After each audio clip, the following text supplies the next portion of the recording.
नमस्कार। मैं doctor Mahesh Chandra Chaurasia, RV college Hindi विभागाध्यक्ष दल सिंह सराय। आज मैं स्नातक प्रतिष्ठा वर्ग के छात्र छात्राओं के लिए सूरदास के वात्सल्य वर्णन विषय पर चर्चा करूंगा। यह विषय बड़ा ही महत्वपूर्ण, सुरुचिपूर्ण और परीक्षा के दृष्टिकोण से उपयोगी है।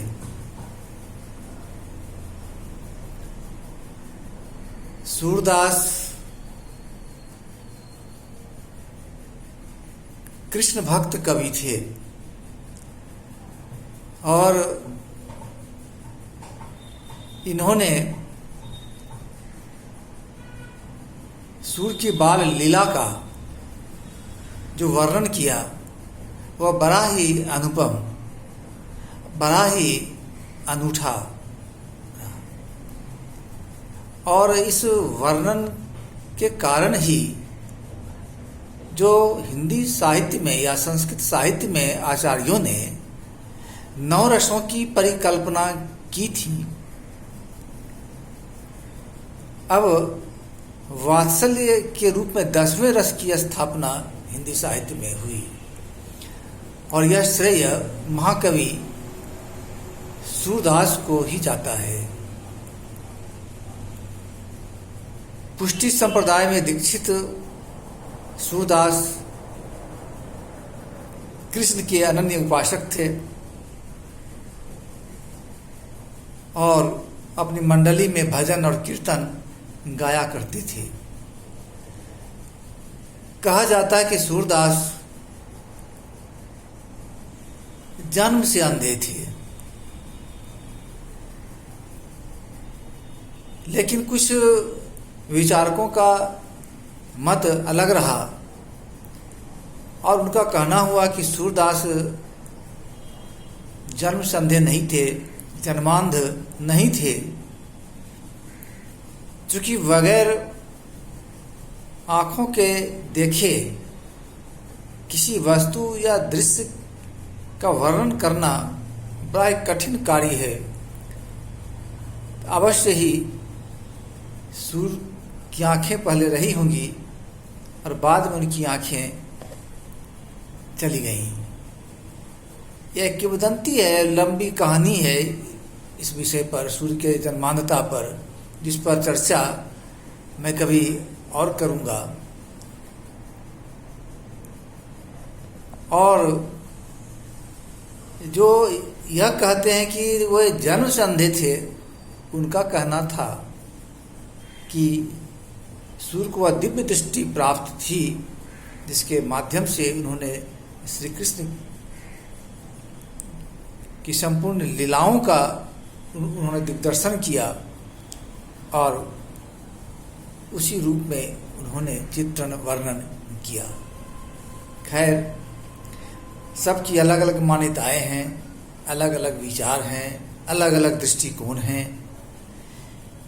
फिलहाल मैं सूर्य के वात्सल्य वर्णन की चर्चा करूंगा।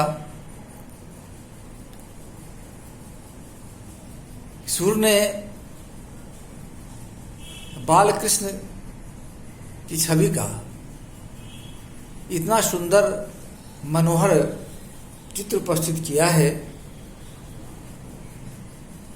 कि सचमुच पूरे हिंदी साहित्य में नहीं लगता कि किसी कवि ने ऐसा वर्णन किया है। बाल वर्णन रामचंद्र जी का रामचरितमानस में तुलसीदास ने भी किया है, लेकिन जो रस, जो माधुर्य सूर्य ने प्रस्तुत किया है वह तुलसी नहीं कर पाए।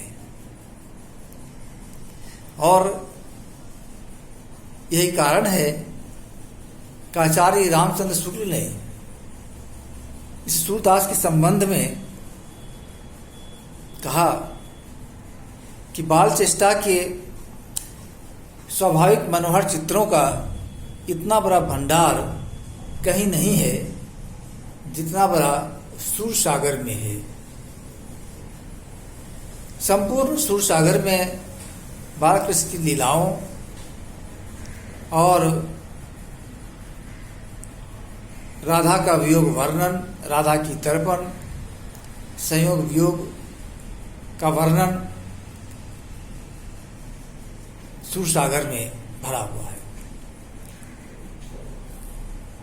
सूर ने बालकों के रूप में जो यथा तथ्य तथा वास्तविक चित्रण, बाल क्रीड़ाओं का स्वाभाविक वर्णन एवं बाल चपलता का मनोवैज्ञानिक वर्णन किया, वह वैसा कोई नेत्रवान कभी भी नहीं कर सके।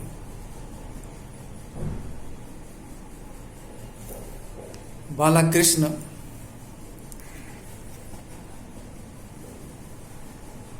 जब घुटने के बल नंद के आंगन में चलते हैं, देखिए सूर ने जो लिखा, घुटरुन चलत रेणु तन मंडित मुख दधि लेप किए, घुटरुन चलत रेणु तन मंडित मुख दधि लेप किए, चारु कपोल लोर लोचन गोरोचन तिलक दिए।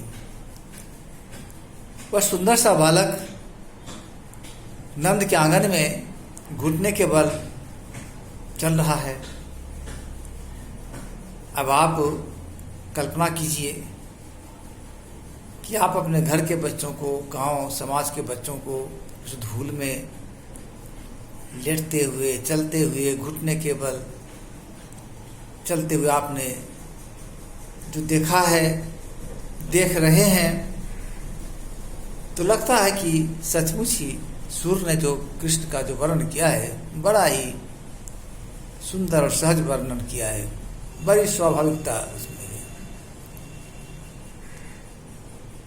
धीरे धीरे कृष्ण की बुद्धिमत्ता बढ़ती है, शरीर का विकास होता है और पालने में माता यशोदा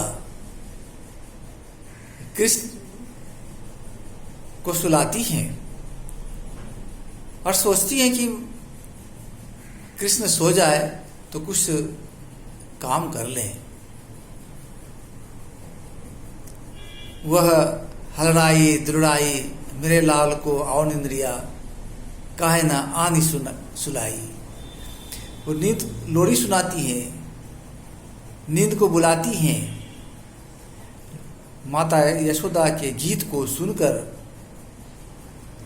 कृष्ण आंखें बंद कर सो जाता है। माता यशोदा सोचती हैं कि यह तो सो गया।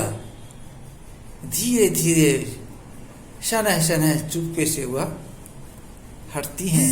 कृष्ण आंखें खोल देता है। माता यशोदा फिर लौटती है, फिर थपकी देती हैं और फिर सुलाने का प्रयत्न करती हैं, लोरी गाती हैं। ऐसा कई बार क्रम होता है। इस तरह से कृष्ण, बालक कृष्ण के द्वारा जो माता को ठगने की जो क्रिया है, जो उसकी चेष्टा है, बड़ा ही अनुपम है। उसी तरह कृष्ण जब बड़े होते हैं, चलने फिरने लगते हैं, दौड़ने लगते हैं और बालकों के बीच चलते हैं, दौड़ते हैं। कभी कभी उनके बड़े भाई बलराम चिढ़ाने से नहीं चूकते और वह कहता है कि कृष्ण तू तो श्यामला है, माता यशोदा गोरी है, नंद भी गोरे हैं और देखो मैं नंद का लाला हूँ, पुत्र हूँ, मैं भी गोरा हूँ। तुझे माता यशोदा ने जन्म नहीं दिया,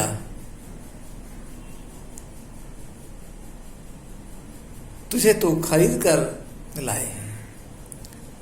ये बातें कृष्ण को बड़ी चुभ जाती हैं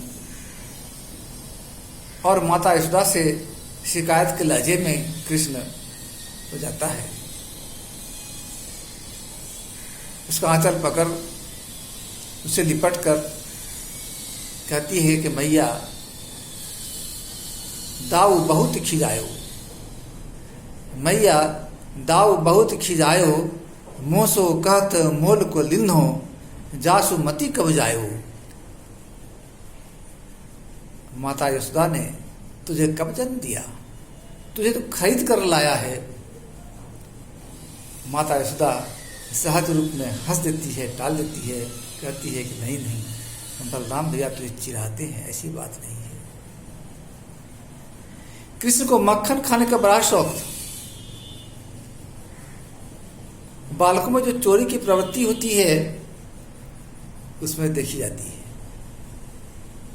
और वह न केवल अपने माता यशोदा के घर मक्खन चुरा कर खाता है, बल्कि दूसरों के घर में जाकर, अन्य गोपियों के घर में जाकर भी मक्खन वो चुराते हैं, साथियों को भी खिलाते हैं, और जब पकड़े जाते हैं तो ब्रज की गोपियां शिकायत लेकर माता यशोदा के पास पहुंचती हैं। कभी कभी कृष्ण को माता यशोदा के द्वारा मार भी खानी पड़ती है। कृष्ण कहते हैं कि मैया मैं नहीं माखन खायो, मैया मैं नहीं माखन खायो, बाल ग्वाल सब मेरे मुख लपटायो। कहा कि माँ, हे माता, मैंने मक्खन चुरा कर नहीं खाया है, मुझे बदनाम करने की नियत से बाल सखाओं ने क्या किया है कि मेरे मुंह में मक्खन लिपटा दिए हैं। मैंने मक्खन नहीं चुराया है। यशोदा तो सब समझती है, कृष्ण बिल्कुल झूठ बोलता है, लेकिन कभी भी डांट पड़ती है तो ऊपर मन से, भीतर हृदय से कभी नहीं, हृदय से कभी उसे नहीं डांटती, ऊपर से दिखावटी डांट पिलाती है। इस तरह कृष्ण का जो वात्सल्य रूप है और उसकी चर्चा और चित्रण वर्णन जो सूर्य ने किया है बड़ा ही अद्भुत है। आचार्य शुक्ल ने कहा कि बाल जीवन का ऐसा कोई कोना नहीं बचा जिसका चित्रण सूर्य ने न किया हो।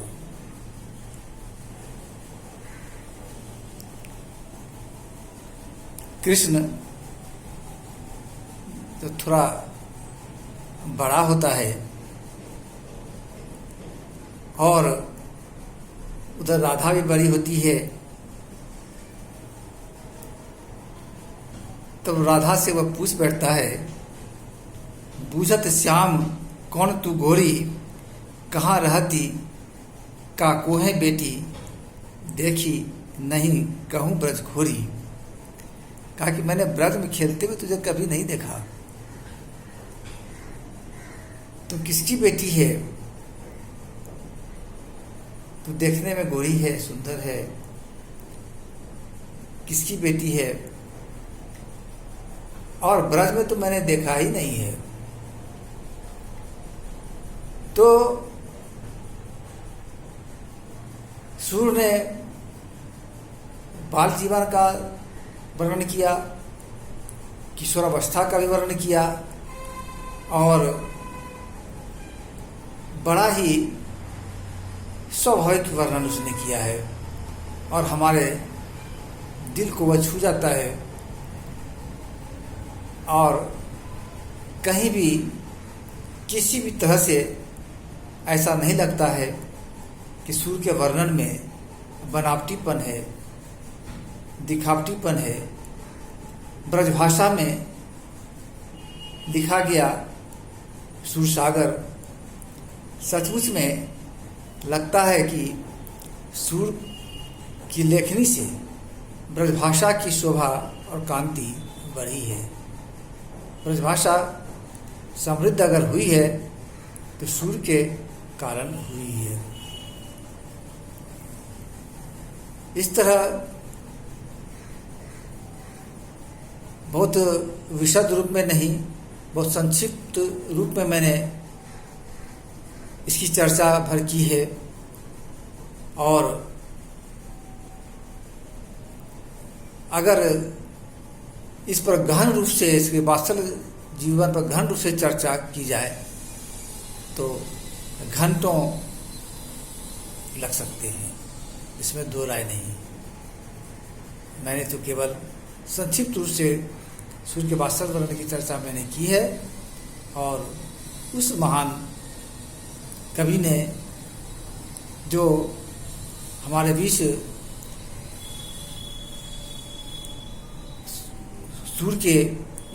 सूर ने कृष्ण की बाल लीला का जो तस्वीर हमारे सामने प्रस्तुत की है, वह निश्चित रूप से सभी जनों के लिए, सभी जन के लिए बड़ा ही महत्वपूर्ण है। विद्यार्थियों के लिए महत्वपूर्ण है और जो कृष्ण भक्त हैं उनके लिए भी महत्वपूर्ण है। और सूर के ऐसे ही सरल पद हैं जो साधारण से साधारण भी लोग इन्हें गाते हैं, आनंद लेते हैं। इन्हीं शब्दों के साथ आज की यह चर्चा यहीं पर मैं समाप्त कर रहा हूँ। फिर आगे दूसरे दिन मैं मिलूँगा दूसरे विषय के साथ। बहुत बहुत धन्यवाद।